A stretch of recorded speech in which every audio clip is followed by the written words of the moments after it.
So after having discussed Lokhir Felheart in pretty good detail and talking about what kind of possible campaign mechanics he would have, I think the next logical step here is to talk about Malus Darkblade.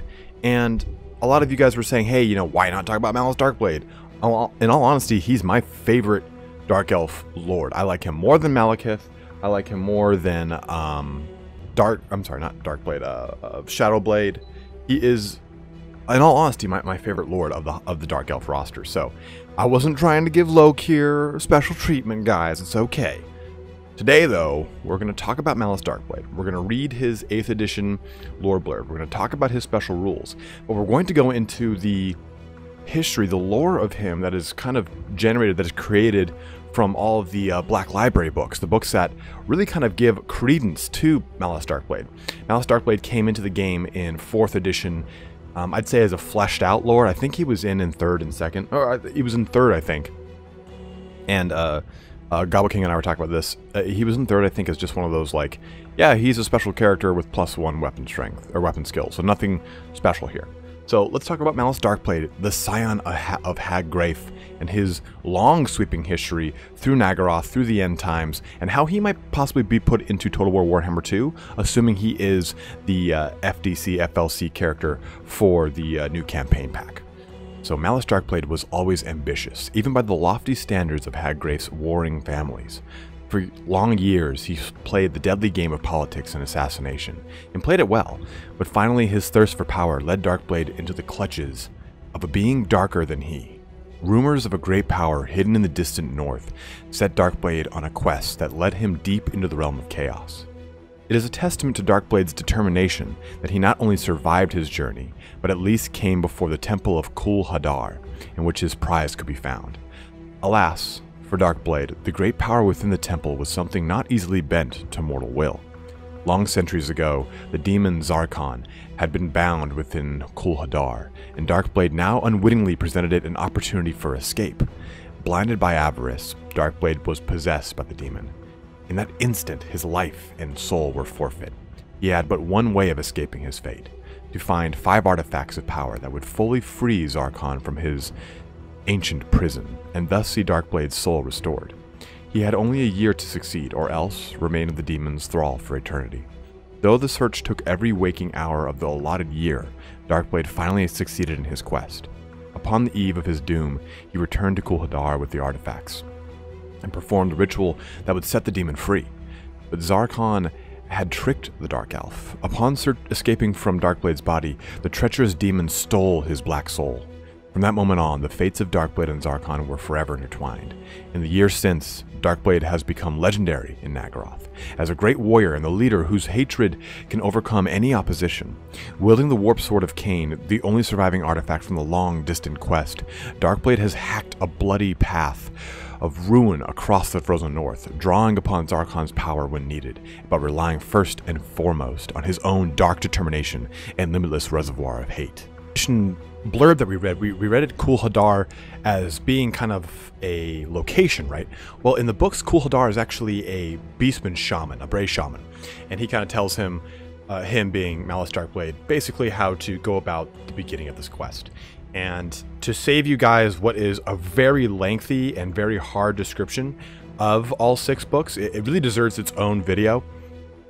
But basically what happens is Kul Hadar sets him on the track to meet Zarkon, the demon we talked about. The demon possesses him and says, you know, hey, this is the whole, you've got a year to find all these artifacts, and he goes about, this is the 6-book epic of the Odyssey of Malus Darkblade as he goes through and captures each one of these different relics, and these artifacts are all very important. And I think that if we're going to look at Malus Darkblade from a campaign mechanic, this is where we kind of switch gears here. I think that we should look at him almost like a Tomb King Lord, right? Where the Tomb Kings, their ultimate struggle is not the Vortex campaign. That has never been Malus Darkblade's objective. It's never been to conquer the High Elves, or at least just yet. His objective has been, at least through the series, to capture all 5 of these artifacts. The Octagon of Prawn, which the books dictate that it infers a large magic resistance buff. The Idol of Kolkuth, which slows down time and allows the user to teleport. The Dagger of Torxus, which basically rends the soul of whoever it takes, or whoever it attacks, kills, cuts, whatever. A single wound from this thing, even a scratch, can take your soul. The Warp Sword of Khaine, which is, as you would imagine, it like drinks the blood of the user, of the victim, empowering the user. Then the Amulet of Varag, which basically, it sounds to be more like a heavy ward resist, a physical resist amulet. So the way I kind of look at this from a campaign mechanic is, maybe, and I know a lot of you guys were saying that he starts with the Scourge of Khaine. Well, if he starts with the Scourge of Khaine, as far as the timeline of the books goes, it implies it's at the very end of the books when he has the Warp Sword of Khaine and he's been kind of appointed the Scourge of Khaine. Well, I don't think that. I don't want that. I guess that's what I'm going to say. I don't care about thinking. I don't want that to be the case. I think that what would be a cooler instance is if you had Malus Darkblade starting somewhere far off, somewhere not in the, not in Nagaroth, not in Ulthuan. I mean, yeah, sure, he could start north. Just to throw this in there, he could start north by the Isle of Khaine. He could start north where Nagaroth and Trace are, and he could be the Scourge of Khaine. You could easily do that. You could have an actual Dark Elf Lord start on Ulthuan. Easy, it's done. Just like we have a High Elf Lord starting on Nagaroth, you now have a Dark Elf Lord starting on Ulthuan. The reason I don't like that is because it's just like too easy, right? I think that his objectives have to be scattered across the map.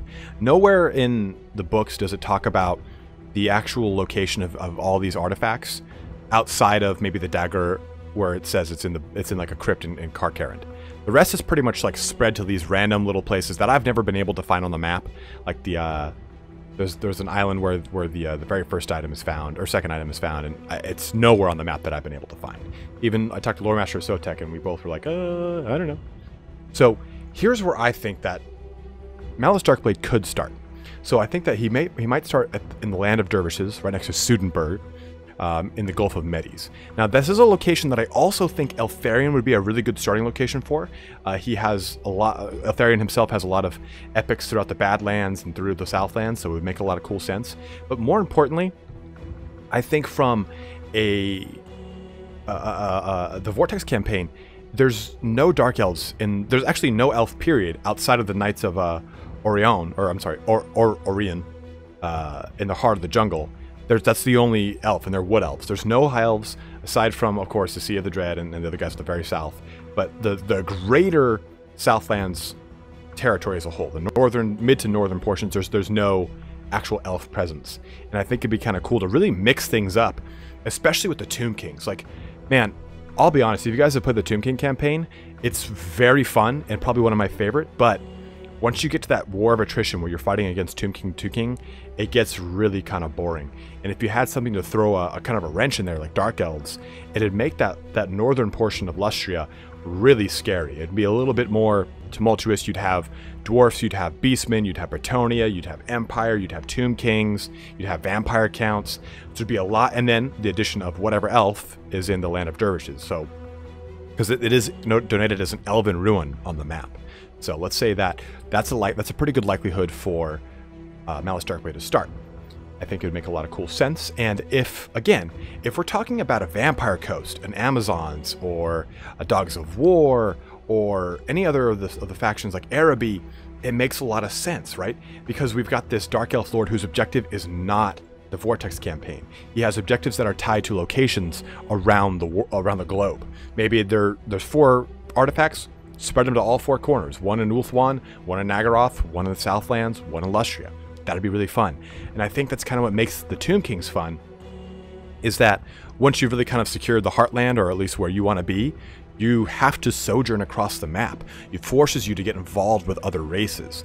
And if we're talking about a Dogs of War with Sartosa and the Settlers Coast, we would be seeing a race that has got to sojourn across the map. I mean, you've got so few locations to actually go outside of your starting location that you have to kind of expand. And you can expand in any direction at that. If you're Sartosa, you can expand south, you can expand north into Ulthuan. If you're Settlers Coast, you can go up into Nagaroth or down into Lustria. So you have these options. Amazons, they can pretty much take over all of Lustria.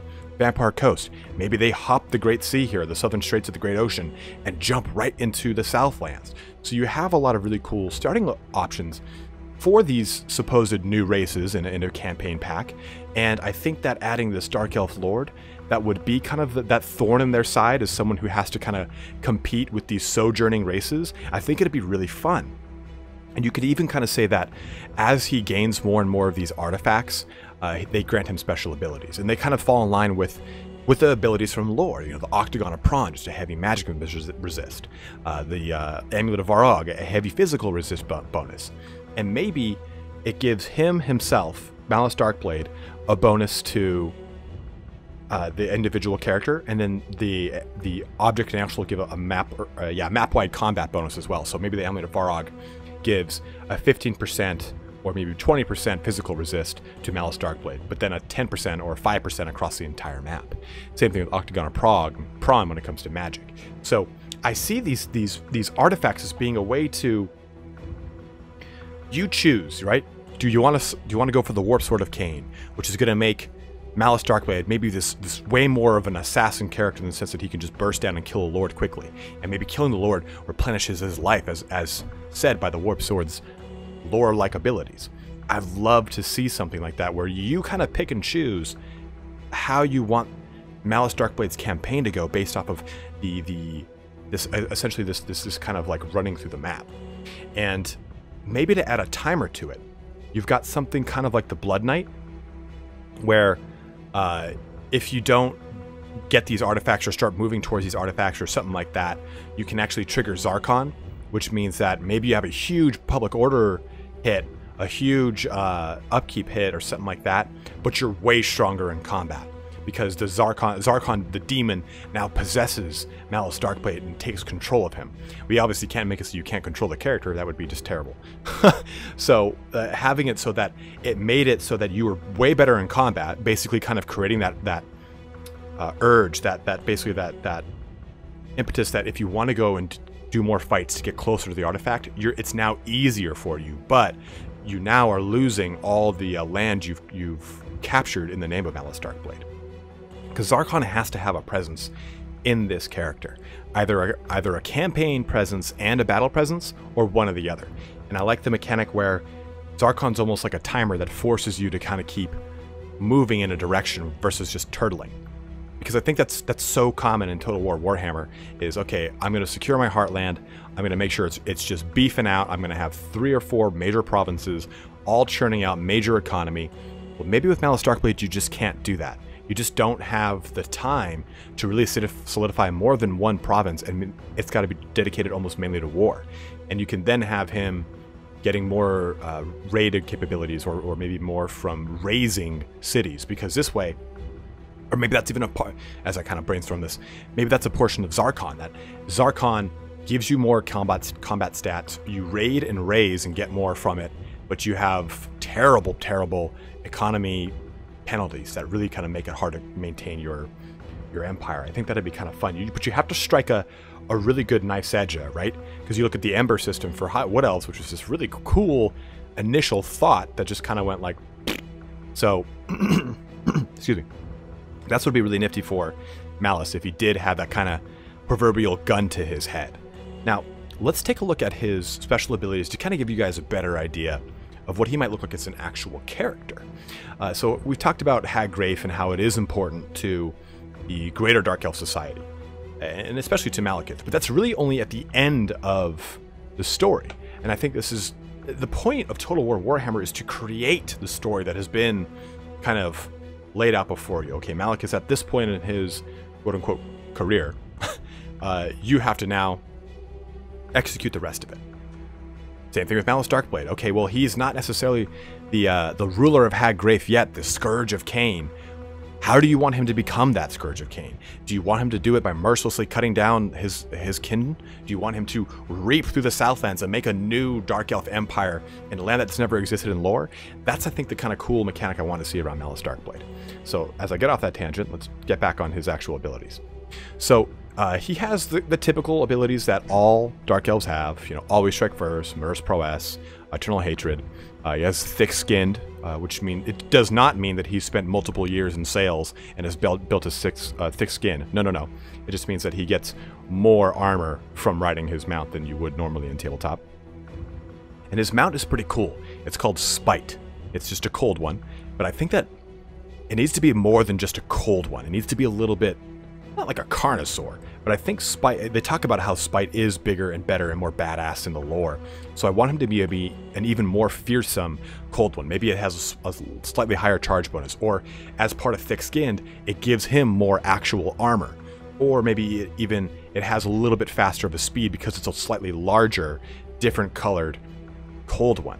And I'm okay with that. You know, take the unit size and put it to 1.25 or whatever they do in the back end of it. Make it a little bit bigger. Boom. There you go. There's your special Spite. I'm cool with that. Spite would, of course, not suffer from Frenzy because he's not just a dumb brute. That's literally the name of the actual rule, not just a dumb brute. The cold ones in the rest of the army suffer from Stupidity, not Spite. Now, Stupidity is not represented in Total War Warhammer 2. The way they kind of, I think, tried to do it was with Rampage mechanic. And good God, it sucks. So it makes the Cold One Knights almost completely useless, minus the Knights of the Order of the Even Claw. He has Zarkon as a special ability, and basically he unleashes the power of Zarkon, and it does a lot of bonuses for him. So he immediately gains Frenzy, he gets better weapon skill, strength, toughness, and initiative, so meaning he gets increased melee attack, weapon strength, and then melee defense, or I'm sorry, armor. I guess armor is probably the better one for it. That's the best way to look at it. And he basically has a chance to attack his friends if he's around them. So this kind of harkens back to how are we going to see Zarkon translated in a Total War Warhammer? Is it a one-time buff that takes over Malus Darkblade completely?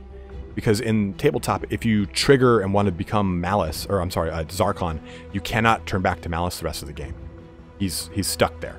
So that'd be kind of cool, right? Maybe you use it as an oh shit button, and by doing it, you have these penalties affixed to it, but maybe you pull him out of a certain death.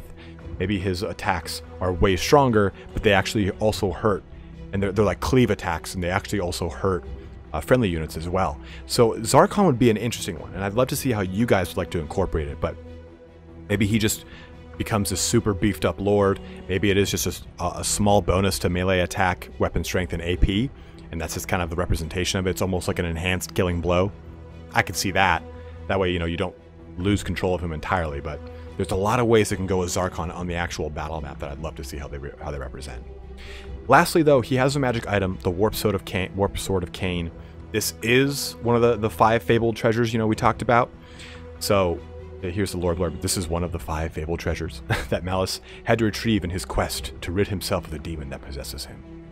Basically, it just means that any failed wounds made with the Warp Sword have to be re-rolled. In addition, armor saves cannot be taken against the wounds caused by the Warp Sword, so it just pretty much cleaves through things. And again, I would just see this as the typical kind of sword that we see in a lot of lords. Bonus to weapon strength, bonus to melee attack, a huge bonus to AP. I think this would be a very AP heavy individual. I see him as being anti-infantry, AP, magic attacks, not so much flaming attacks. And I'd love to see them add attacks that drain and replenish his health. That I think would be a really cool mechanic, and that's just very lore friendly to the sword itself. So Malus Darkblade has so many capabilities, so many options in the Total War Warhammer 2 universe. And I'd love to see him incorporated in the game because, again, he's my favorite lord in the lore of Dark Elves. And I think that a lot of you agree with me. A lot of you guys had made this sentiment very clear to me on my last video. You're like, oh yeah, Lokhir's great and all, but we want Malice. So if he doesn't start in Haggrave, if he doesn't start in the Scourge of Khaine area north of Ulthuan, again, I'd love to see him start in the Land of Dervishes. There's a possibility we could even see him on the Dragon Isles as well. Maybe that's where he's starting to begin his quest. This would take the place of obviously Lokhir Felheart's ability to start there, but again, this is saying, what if this is the Lord over Lokhir? One last thing before we close out here today, I do want to talk about where he would start on the Mortal Empires campaign. I did not talk about that, so I apologize. So we know in the Mortal Empires, Tretch Craven Tail starts near the Clawed Coast. Again, we could have Malice Darkblade start in the Black Flood, right by Haggrave itself, just to give another lord up there in that position. Again, you kind of limit your engagements up there because you're just going to be stuck with NPC Skaven with Tretch Craventail with Malekith. Maybe that's an easy alliance, an easy affiliation. But you can also have him, again, start maybe somewhere in the Southlands if you wanted, in the Shifting Sands, the Great Desert of Araby. I don't think I would see him in Norsca or in the Old World period. I think just the best bets would be either Southlands or Naggaroth proper, because on the Mortal Empires campaign, you're kind of crowded when it comes to Lustria. I mean, you could have him start in Vampire Coast, but if Vampire Coast is the new one, that's where they're going to start. You couldn't have him start in Estalia Artilia, because if the Dogs of War is the new one, that's where they're going to start. So I think that you start to really jam up there, because the Mortal Empires map is not as broken out as the Vortex campaign map as far as each individual province goes. You have more territory, obviously, in the Mortal Empires campaign, but starting lords closer together is a little bit more dangerous, and you have a lot of that already happening with like the Bretonnia Wood Elf area, and you kind of get a bit of a clusterfuck there to start off. So I could see him again, Southlands, maybe even in Haggrave proper, up in top there. You could put him at the Isle of Khaine if you really wanted to on the Mortal Empires campaign, but I think he's a little bit better in his traditional starting spot on the Mortal Empires map. So hopefully you guys enjoyed this little video here on our lovely Malice Darkblade. It seems like you guys really enjoyed the kind of proposed theories that a Lokhir Felheart could have. So if you guys enjoy this, let me know. I'm more than happy to do this for some of the Lizardmen or some of the Skaven that we're going to see as possible campaign mechanics for them in the dual Lord pack. You know, we can talk about 10-1 and how he might be a really great Lord. I mean, let's be honest here, he's probably the Lord. He's just makes the most sense. I mean, you could have Lord Croak, you could have Gorak, but I mean, like 10-1, man, like he's so thematic and he brings so many things to the board with him. But how would, oh god, Thank will come to the board? How would Ikit Claw come to the board? So if you want to hear more of those videos, do let me know in the comment section below. Don't forget to like, subscribe, talk a little bit about what you liked about these kind of theories, what you think your theories are going to be for this, and what you want to see from the next FLC Lord for Total War Warhammer. As always, guys, thanks for watching, have a good one, and take care.